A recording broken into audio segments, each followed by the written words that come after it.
موسیٰ سے عیسیٰ تک 1400 برس علیہم الصلاۃ والسلام، 2 مرتبہ عروج، 2 مرتبہ زوال، اشیریوں کے ہاتھوں پٹوائی، بابلیوں کے ہاتھوں پٹانا، گریکس کے ہاتھوں مرمت، رومنس کے ہاتھوں مرمت۔ یہ جو 2000 سال ہیں، کیونکہ اب تو ظاہر بات ہے 21ویں صدی شروع ہو گئی، 20 صدیاں حضرت مسیح کو پوری ہو گئی۔ پہلی بات نوٹ کیجئے، حضرت مسیح کی پیدائش ہے سن 1 قبل مسیح۔ یہ نقطہ آپ نے کبھی سنا ہے یا نہیں؟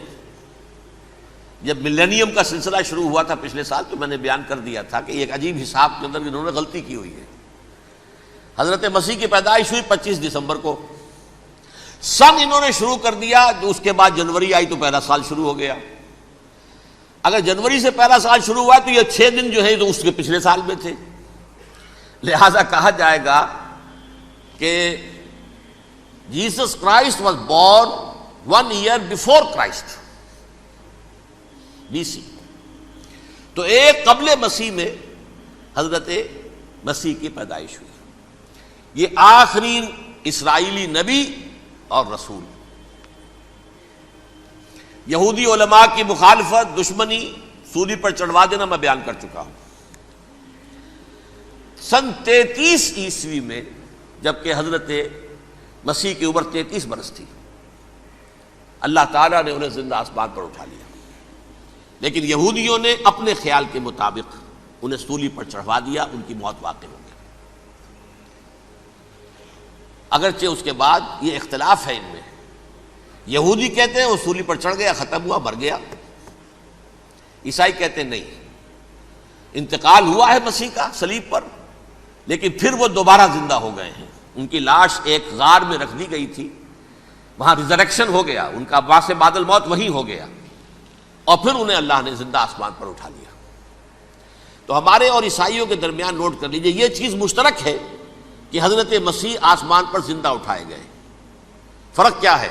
وہ سمجھتے ہیں کہ سولی دیے گئے، سولی پر مرے، پھر زندہ ہوئے، پھر گئے۔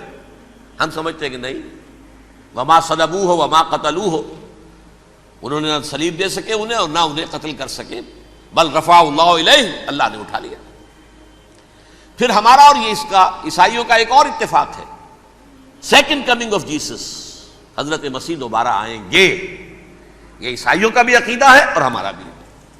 بہرحال تو جیسا کہ میں نے عرض کیا کہ اس وقت یہ عذاب استیصال، عذاب اکبر کے مستحق ہو چکے تھے، لیکن اللہ نے ان کی مدت دراز کی ہے، لیکن ان پر دنیاوی عذاب کا ایک کوڑا جو ہے اللہ تعالیٰ کی طرف سے اسی وقت برسا۔ دنیاوی عذاب دنیا میں رہتے ہوئے ختم نہیں کیا۔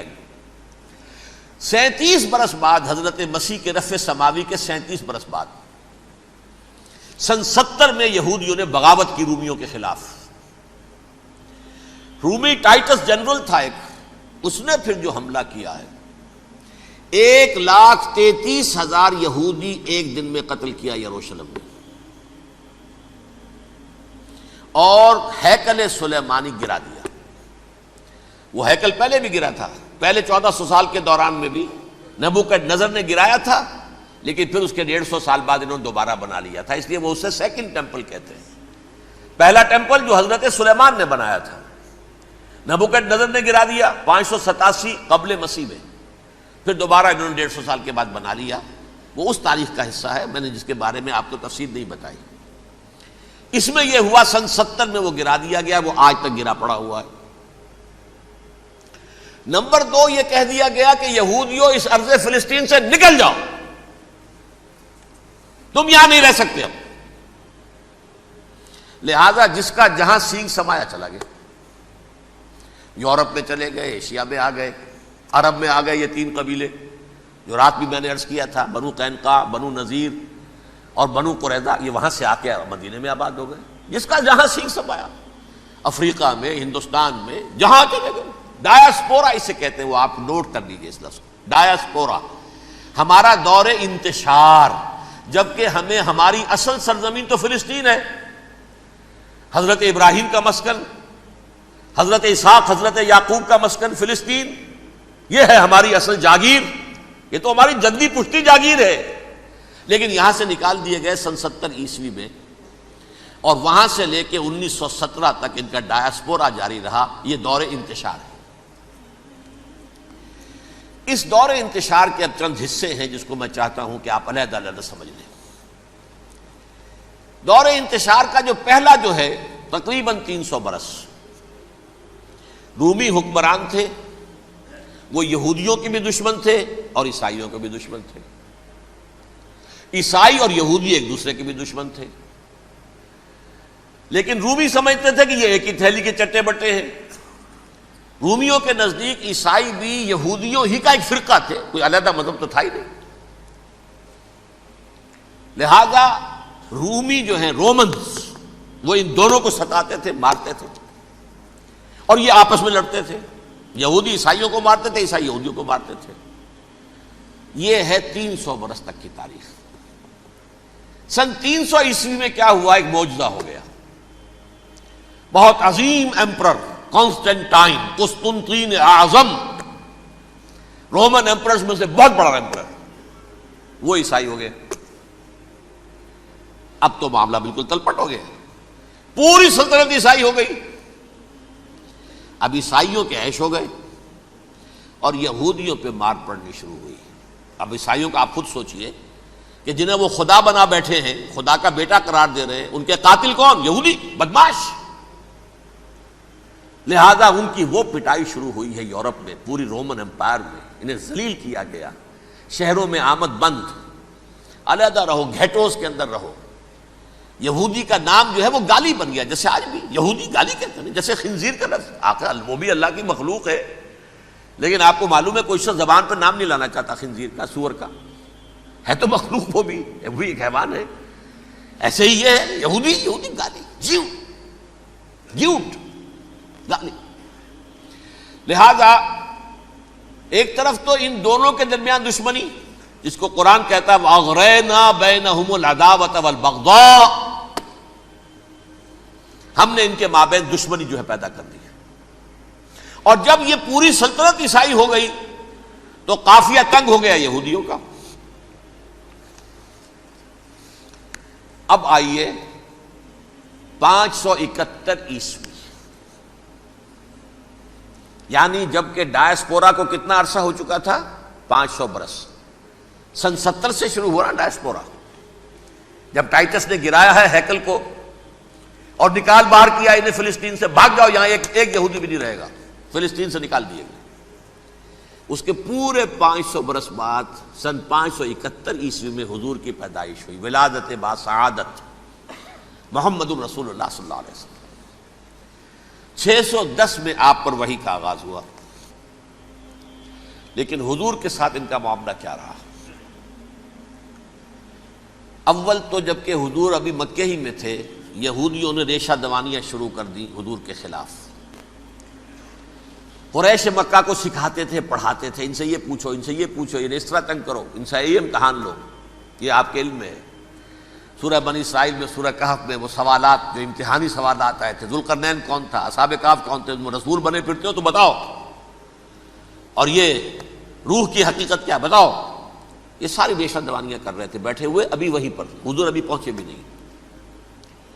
ہجرت فرما کر حضور تشریف لے آئے تو حضور نے، جسے ماسٹر سٹروک کہا جائے گا، یعنی اسٹیٹس مین شپ کا ماسٹر سٹروک، آپ نے مدینے میں آتے یہودیوں کے ساتھ پیکٹ کر لیا، جوائنٹ ڈیفنس پیکٹ آف مدینہ، کہ اگر مکے والے ہم پر حملہ کریں گے تو ہم مل جل کر ایک قوم کی حیثیت سے مقابلہ کریں گے۔ یہ میثاق مدینہ کہلاتا ہے، جس کے بہت غلط معنی پہنائے جا رہے ہیں آج کل۔ بہرحال میں موضوع میرا چونکہ یہ نہیں، میں ادھر نہیں جاؤں گا۔ لیکن ہوا کیا؟ ہر مرتبہ یہ خیانت کے مرتکب ہوئے، ان نے جو عہد کیے تھے ان سے پھرے، اندر ہی اندر سازش، ریشہ دوانی، حضور کی بدترین دشمنی۔ سورہ نساء کی آیت نمبر 12 میں، 14 میں، 13 میں فرمایا ہے لا تزال تطلع علی خائنۃ منہم، اے نبی ہمیشہ آپ کے علم میں ان کی طرف سے خیانتیں، بددیانتیاں آتی رہیں گی۔ اور بار بار وہ مسلسل جنگ کی آگ بھڑکاتے تھے، قریش کو دعوت دیتے آؤ آؤ آؤ، ہم اندر سے بغاوت کر دیں گے، تم آؤ تو صحیح، ختم کریں محمد کو اور اہل ایمان کو صلی اللہ علیہ وسلم ورضی اللہ تعالی عنہم اجمعین۔ لیکن پھر جب وہ آتے تھے تو یہ دبک جاتے تھے، ان میں ہمت نہیں تھی، میدان کے مرد نہیں رہے تھے۔ یہ سورہ حشر میں ان کا نقشہ کھینچا گیا ہے، کھلے میدان میں مقابلے کی اس کے اندر صلاحیت ہی نہیں ہے۔ یہ تو فصیلوں کے پیچھے سے، جیسے عورتیں کہیں دیہات میں لڑائی ہوتی ہے تو مرد جو ہے گلیوں میں لڑتے ہیں، عورتیں اوپر سے پتھر پھینکتی ہیں، بس وہ کام یہ کر سکتے تھے، من ورائے جدر، فصیلوں کے پیچھے سے، جنگ میں میدان میں نہیں آ سکتے۔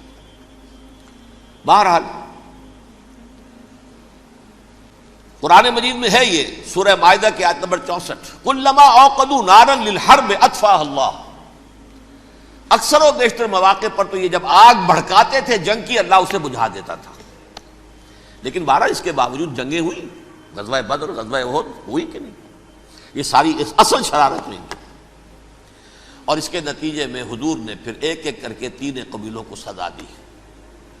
غزوہ بدر کے فوراً بعد بنو قینقاع نکالے گئے مدینے سے، غزوہ احد کے فوراً بعد بنو نذیر نکالے گئے، اور غزوہ احزاب کے بعد بنو قریظہ نکال دیے گئے۔ یہ تو میں نے آپ کے سامنے رکھ دیا صرف حضور کے زمانے میں ان کا کیا رویہ رہا، دشمنی۔ رات بھی ہم نے وہ آیت پڑھی تھی، لَتَجِدَنَّ أَشَدَّ النَّاسِ عَدَاوَةً لِلَّذِينَ آمَنُوا الْيَهُودُ وَالَّذِينَ أَشْرَكُوا۔ اہل ایمان کی دشمنی میں شدید ترین تم پاؤ گے یہودیوں کو اور مشرکین کو، مشرکین بھی بعد میں ہے، پہلے یہودی۔ حضور کے بعد کیا ہوا اب یہ نوٹ کیجئے، یہ ان کی تاریخ کا دوسرا دور۔ حضرت عمر رضی اللہ تعالیٰ عنہ کا عہد خلافت ہے، بیت المقدس کا محاصرہ کیا گیا، فصیل بڑی اونچی، شہر اندر سے سیلف سفیشینٹ، حملے کا راستہ کوئی نہیں، محاصرہ طول کھینچ رہا ہے، لیکن ان کے پاس رسد بھی موجود ہے، پانی بھی موجود ہے، وہ دروازے بند کر کے بیٹھے ہوئے ہیں۔ بالآخر اللہ تعالیٰ کی مشیت کا ظہور کیسے ہوا؟ ان کے کچھ علماء آئے فصیل پر، کہا دیکھو مسلمانوں، تم قیامت تک بھی یہاں پڑے رہو گے محاصرہ کر کے، ہمارا یہ شہر فتح نہیں ہوگا۔ ہاں ایک درویش بادشاہ کے ہاتھوں یہ شہر فتح ہونا ہے، لیکن تمہارے اندر ہمیں وہ نظر نہیں آ رہا۔ ابو عبیدہ بن الجراح رضی اللہ تعالی عنہ، امین هذه الامہ، ان کا فوراً ذہن گیا وہ درویش بادشاہ مدینے میں بیٹھا ہوا ہے، عمر رضی اللہ تعالی۔ اب ایک اور عمر بھی ہے جو قندھار میں بیٹھا ہے، نقشہ وہی ہے، سادگی کی حد تک نقشہ وہی ہے، بالکل وہی، اپنی آنکھوں سے دیکھا ہے، وہی سادگی۔ عمر اول، عمر ثانی تھے عمر بن عبدالعزیز۔ اب ایک اللہ کے فضل سے اللہ تعالیٰ ایدہ اللہ بنصرتہ، اللہ تعالیٰ ان کی نصرت فرمائے، دشمنوں کو ان کے مقابلے میں نیست و نابود کرے۔ انہوں نے ریکویسٹ بھیج دی کہ حضور تشریف لائیے، یہ شہر فتح ہو جائے گا۔ وہ ہے سفر تاریخی، اتنا طویل سفر، تقریباً 700 میل، ایک اونٹ، ایک خادم، ایک منزل پہ امیر المومنین اوپر بیٹھے، خادم آگے چل رہا ہے، اگلی منزل پہ خادم اوپر بیٹھا ہے، امیر المومنین آگے جا رہے ہیں، اور جب پہنچے ہیں تو وہ باری تھی خادم کی، انہوں نے ہاتھ جوڑ دیا، حضور خدا کے لیے تم کیا کہیں گے لوگ، وہ میرا برا حال کر دیں گے، تمہیں شرم نہیں آئی؟ امیر المومنین پیدل آگے چل رہے ہیں نکیل پکڑ کر، اور تم بیٹھے ہو اوپر براجمان ہو۔ حضرت عمر فرمایا الدور دورک، نہیں باری تمہاری ہے، بیٹھ۔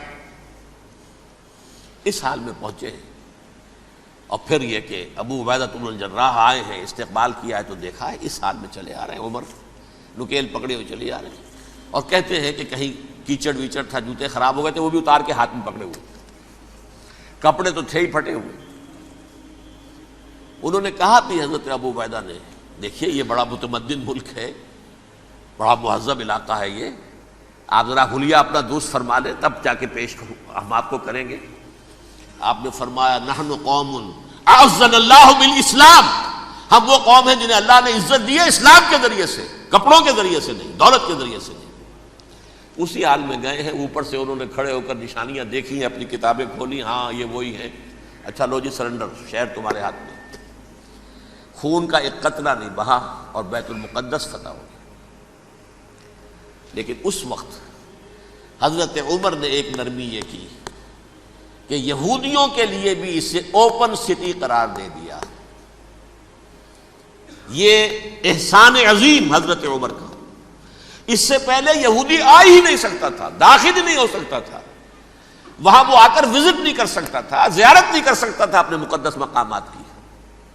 حضرت عمر نے یوں سمجھیے کہ تقریباً 550 برس کے بعد ان کے لیے راستہ کھولا ہے کہ ہاں تم آ سکتے ہو، زیارت کر سکتے ہو. لیکن یہ عیسائیوں نے لکھوایا معاہدے کے اندر، انہیں یہاں آپ آباد ہونے کی اجازت نہیں دیں گے، لیکن کم وزٹ دی پلیسز، دیکھیں، زیارتیں کریں اور جائیں. یہ معاہدہ حضرت عمر کا ہے رضی اللہ تعالیٰ، جو پھر خلافت راشدہ کے بعد بنو امیہ نے بھی اس کو آنر کیا، بنو عباس نے کیا. پھر جو ہمارے یہ ترکوں میں اندر خلافت آئی تو ترک خلفاء نے بھی اس معاہدے کی پوری پابندی کی. فلسطین میں آ سکتے ہیں یہودی صرف زائرین کی حیثیت سے، وہاں آباد نہیں ہو سکتے. اب آئیے اگلا دور آیا حضرت عثمان کا دور خلافت. یہ ہے وہ وقت کہ اب یہود نے امت مسلمہ کی پیٹھ میں چھرا گھونپا. وہ کیسے؟ ایک یہودی عبداللہ ابن سبا اسلام کا لبادہ اوڑھ کر آ گیا، معاشرے کا جائزہ لے لیا. ان میں بنو ہاشم اور بنو امیہ میں جو پرانی کشاکش تھی اس کے کچھ نہ کچھ جراثیم باقی ہیں. اگر ان کو ذرا بھڑکا دے تو مسلمانوں میں انتشار پیدا ہو جائے. کہا یہ عثمان کون ہے؟ یہ تو بنو امیہ میں سے ہے، یہ حق تو بنو ہاشم کا ہے، خلافت ان کے پاس ہونی چاہیے، محمد کے تو رشتہ دار وہ ہے صلی اللہ علیہ وسلم. عوام الناس کے اندر بات پھیلنی شروع ہوئی. پھر ایک بڑی سازش کے انداز میں حضرت عثمان کے خلاف پروپیگنڈا، حضرت عثمان کے جو عاملین تھے، گورنر تھے، ان کے خلاف پروپیگنڈا، اور ایسی ہوشیاری کرتے تھے کہ کوفے میں کوفے کے حاکم کے خلاف کچھ نہیں کہنا. اجی مصر میں یہ ہو رہا ہے، اجی شام میں یہ ہو رہا ہے، اجی یہ جو عثمان ہے وہ یہ کر رہا ہے، یہ ظلم ہو رہا ہے، یہ لوٹ مار ہو رہی ہے، یہ خیانتیں ہو رہی ہیں. اب نہ تو اس زمانے میں مینز آف کمیونیکیشن، کیسے تصدیق کریں؟ افواہیں تو آپ آج کراچی کے اندر شروع ہو جائے تو پتہ نہیں چل سکتا کسی کو کہ کیا اس میں صداقت ہے، کیا جھوٹ ہے. اور بری بات جو ہے فطرت انسانی کی کمزوری ہے، وہ فوراً قبول کرتا ہے. کسی کے بارے میں اچھی بات ماننے کو تیار نہیں ہوتا، لیکن بری بات تو فوراً تیار. بہرحال یہ فتنہ انہوں نے اٹھایا، حضرت علی کی الوہیت کا فتنہ اٹھایا، حضرت عثمان کے خلاف الفتنۃ الکبریٰ برپا کیا. حضرت عثمان شہید ہوئے. اس کے بعد 5 برس تک مسلمان ایک دوسرے کی گردنیں کاٹتے رہے، باہمی خانہ جنگی ہوئی. امت کو وہ زخم لگایا ہے جو آج تک جس سے خون رس رہا ہے. یہ شیعان عثمان اور شیعان علی تھے جو بعد میں پھر سنی اور شیعہ ہو، اور آج تک ہے. فتنہ کس نے جگایا؟ ایک عبداللہ ابن سبا یہودی اور اس کے کارندے، شیطان کا ایجنٹ، اور انسانوں میں سے بھی اس کے جو بھی حواریین تھے اور شیطانوں کے اندر سے بھی تھے، انہوں نے بھی اس آگ کو بھڑکایا. یہ آپ سوچ لیجئے کہ یہ کس نے وہ زخم لگایا؟ یہودی. اگلا دور آیا، خلافت راشدہ ختم ہوئی، بنو امیہ کا بھی دور کافی گزر گیا. طارق ابن زیاد 712 عیسوی میں حملہ کرتے ہیں اسپین پر. اسپین اس وقت عیسائیت کا بہت بڑا گڑھ، بڑے کٹر ترین عیسائی جو ہے وہ اسپین میں تھے. لہذا یہودیوں کی وہاں بہت پٹائی ہوتی تھی، یہ میں بتا چکا ہوں. دشمنی تھی ان کی تو چلی آ رہی تھی عیسائیوں کے ہاتھوں یہودیوں کی. وہ تو سن 300 عیسوی سے ایمپرر کانسٹنٹائن کے بعد سے شروع ہو گئی تھی. اس حوالے سے یہودیوں نے اس وقت چالاکی یہ برتی، کچھ راستے واسطے بتائے، کچھ مدد کی طارق ابن زیاد کی. طارق ابن زیاد نے انہیں اپنا محسن سمجھا. ہسپانیہ فتح ہو گیا تو یہودی چونکہ محسنین کی فہرست میں آ چکے تھے، انہیں بہت اقتدار نصیب ہوا، بڑی سپورٹ مسلمانوں نے دی. ان کے بڑے بڑے علماء جو ہیں اسی دور کے اندر پیدا ہوئے، بڑے بڑے تھنکرز ان کے اسی دور میں پیدا ہوئے. بن گوریون جو کہ ایک وزیر اعظم تھا اسرائیل کا، اس نے یہ لکھا ہے اپنی کتاب میں، Muslim Spain was the golden era of our diaspora. وہ ڈائسپورا جو 70 عیسوی سے شروع ہوا تھا اور 1917 عیسوی تک جاری رہا ہے. اس میں سے گولڈن ایرا ہمارا جو تھا وہ مسلم اسپین تھا. ہسپانیہ میں بیٹھ کر ہم نے عیش کیے. لیکن وہاں سے انہوں نے اور جو کچھ کیا، یہ تو داستان کے تو بہت سے گوشے ہیں، لیکن میں جس اسٹریٹ لائن میں چل رہا ہوں اس کے اعتبار سے ایک بات سمجھ لیجیے. وہاں بیٹھ کر انہوں نے اب عیسائیت کی پیٹھ میں چھرا گھونپا،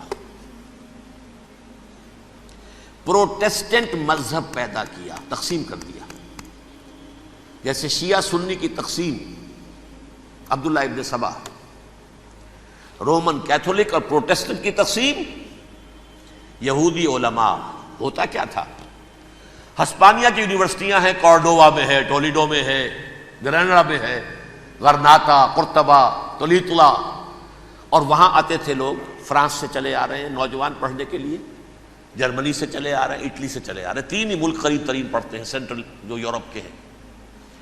یہاں پر جو ہے وہ اسلام جو نور پھیلا رہا تھا اس سے بھی مستفیض ہوئے.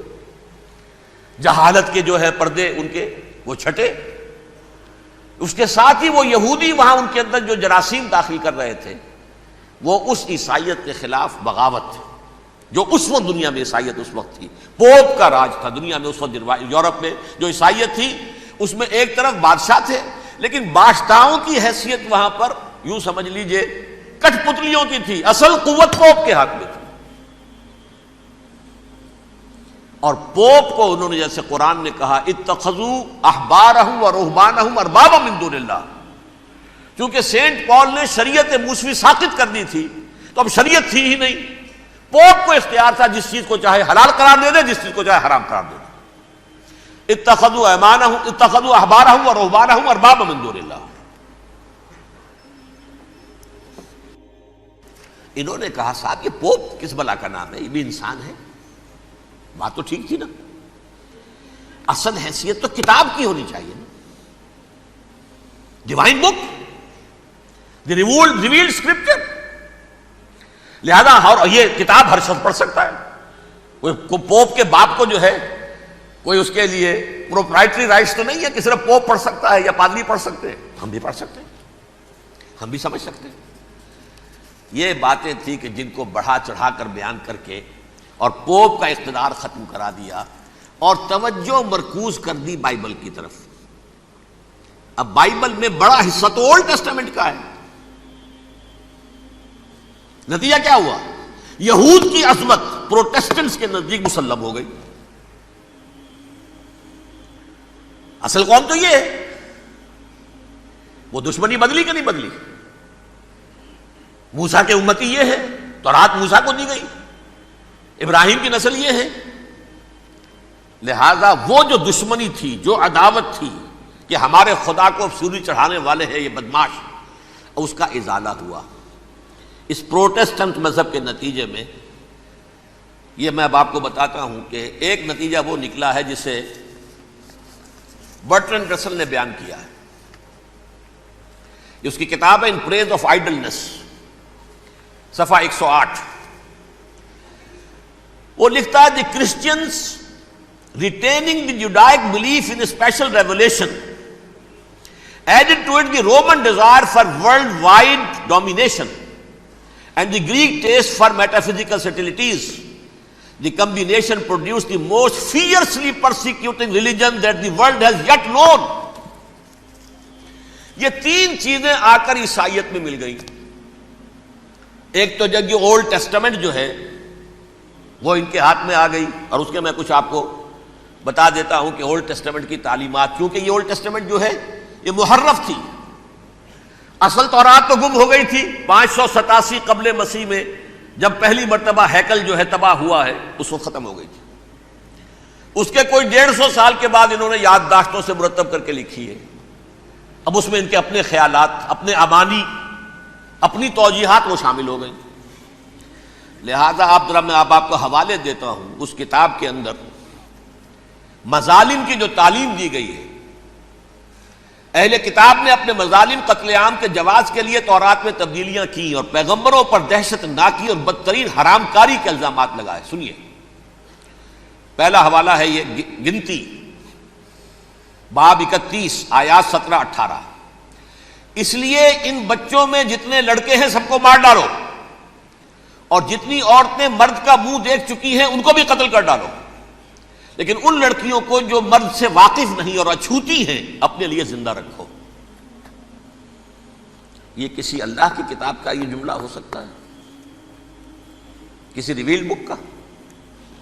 اور سنیے، یہ ہے استثناء ڈیٹرانومی باب 20 آیت 16 تا 18۔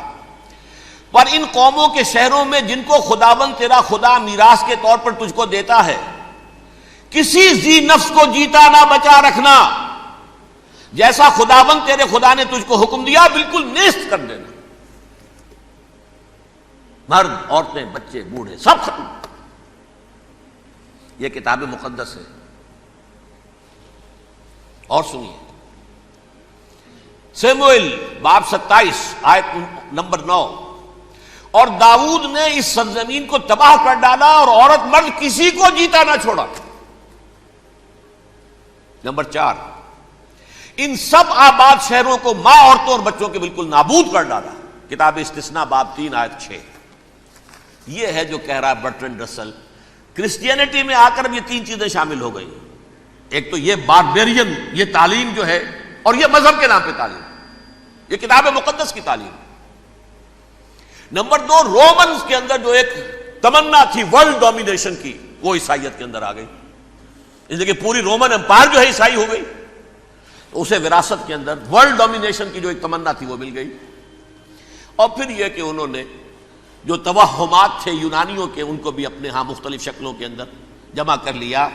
ان تین چیزوں کا the combination produced the most fiercely persecuting religion that the world has yet known. اس کے نتیجے میں دنیا میں تاریخ انسانیت کے اندر جو بدترین خوخار ترین مذہب ہو سکتا ہے، وہ شکل عیسائیت نے اختیار کی۔ اور اس کا مظہر عتم کیا تھا، نوٹ کیجئے،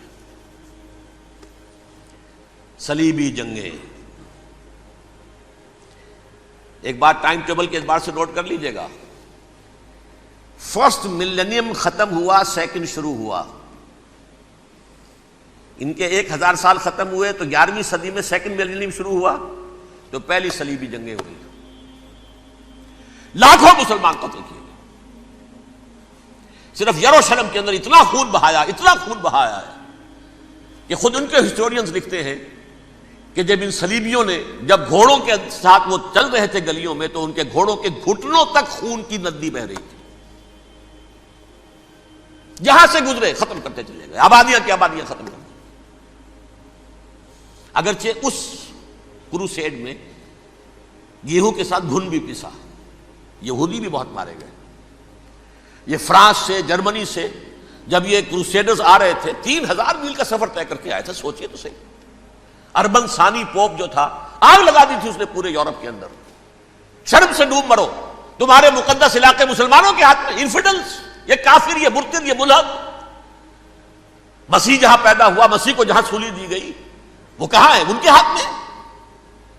وہ آگ لگائی ہے، 3000 میل کا فاصلہ طے کر کے یہ قومیں آئی ہیں وہاں، اور جو تباہی مچائی ہے انہوں نے، تاریخ انسانی میں ایسی بربریت کی کوئی مثال۔ اور یہ ان کے اپنے ہسٹورینز لکھتے ہیں، شرم کے مارے ایسے محسوس ہوتا ہے جیسے ان کی گردنیں جھکی جا رہی ہیں، لکھتے ہیں۔